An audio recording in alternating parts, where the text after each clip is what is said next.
ଗୀତ ସଂହିତା 32 ଦାଉଦଙ୍କ ଗୀତ। ଯାହାର ଅପରାଧ କ୍ଷମା, ଯାହାର ପାପ ଆଚ୍ଛାଦିତ ହୋଇଅଛି, ସେ ଧନ୍ୟ। ସଦାପ୍ରଭୁ ଯାହା ପ୍ରତି ଅଧର୍ମର ଆରୋପ ନ କରନ୍ତି ଓ ଯାହାର ଆତ୍ମାରେ ପ୍ରବଞ୍ଚନା ନାହିଁ, ସେ ଧନ୍ୟ। ମୁଁ ମୌନ ହୋଇଥିବା ବେଳେ ଦିନସାରା ଆର୍ତ୍ତନାଦ କରିବା ଦ୍ୱାରା ମୋହର ଅସ୍ଥି ସବୁ କ୍ଷୟ ପାଇଲା।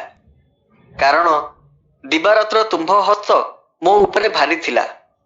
ମୋହର ଶକ୍ତି ଗ୍ରୀଷ୍ମକାଳୀନରେ ଭୂମି ଯେପରି ଶୁଷ୍କ ହୁଏ, ସେହିପରି ଶୁଷ୍କ ହେଲା। ମୁଁ ତୁମ୍ଭ ନିକଟରେ ଆପଣା ପାପ ସ୍ୱୀକାର କଲି ଓ ଆପଣା ଅଧର୍ମ ଲୁଚାଇଲି ନାହିଁ। ମୁଁ କହିଲି, ମୁଁ ସଦାପ୍ରଭୁଙ୍କ ନିକଟରେ ଆପଣା ଅପରାଧ ସ୍ୱୀକାର କରିବି। ତହିଁରେ ତୁମ୍ଭେ ମୋହର ପାପ ଘଟିତ ଅଧର୍ମ କ୍ଷମା କଲ। ଏଥିପାଇଁ ତୁମ୍ଭର ଉଦ୍ଦେଶ୍ୟ ପାଇପାରିବା ସମୟରେ ପ୍ରତ୍ୟେକ ସଦ୍ଭକ୍ତ ଲୋକ ତୁମ୍ଭ ନିକଟରେ ପ୍ରାର୍ଥନା କରୁ। ନିଶ୍ଚୟ ମହାଜଳ ରାଶି ଉଛଳିବା ସମୟରେ ତାହା ନିକଟକୁ ଆସିବ ନାହିଁ। ତୁମ୍ଭେ ମୋହର ଲୁଚିବା ସ୍ଥାନ, ତୁମ୍ଭେ ସଙ୍କଟରୁ ମୋତେ ରକ୍ଷା କରିବ। ତୁମ୍ଭେ ରକ୍ଷାର୍ଥକ ଗାୟନରେ ମୋହର ଚତୁର୍ଦିଗ ବେଷ୍ଟନ କରିବ।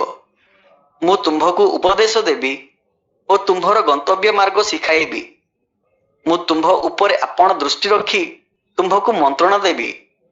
ତୁମ୍ଭେମାନେ ବୁଦ୍ଧିହୀନ ଅଶ୍ୱ କି ଖଚର ପରି ହୁଅ ନାହିଁ।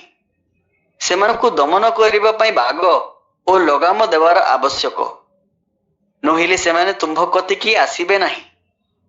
ଦୁଷ୍ଟକୁ ଅନେକ ଦୁଃଖ ଘଟିବ, ମାତ୍ର ଯେଉଁ ଜନ ସଦାପ୍ରଭୁଙ୍କ ଠାରେ ନିର୍ଭର ରଖେ, ତାହାର ଚତୁର୍ଦିଗରେ ଦୟା ବେଷ୍ଟନ କରିବ।